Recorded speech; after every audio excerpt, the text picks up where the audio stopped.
Ganito mag-activate ng GCash Visa Card. Una, buksan ng GCash Wallet app. Click Profile.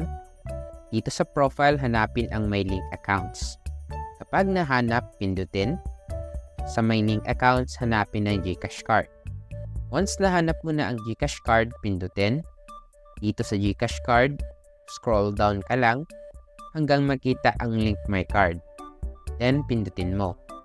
Dito sa authentication, magpapadala ng text si GCash sa'yo na naglalaman ng OTP. Kagaya nito. Memorya mo ang pinaka-latest OTP na pinadala sa'yo ni GCash. Once na memorya mo na, balik tayo sa authentication. Then enter the OTP. Kagaya nito. Then click submit. Dito sa link GCash card, enter mo lang last 4 digits of your card.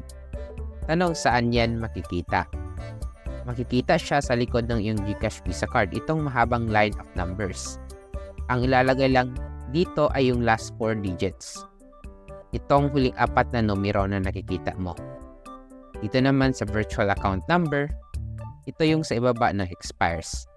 Once na ilagay mo na ang card information mo, click next, then GCash will process the activation of your GCash Visa Card.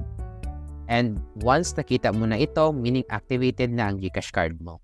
Helpful ba ang video na ito para sa inyo? Kung gusto nyo din matutunan paano i-update or i-reset ang iyong GCash card MPIN, may tutorial din ako para dyan, click mo lang ito.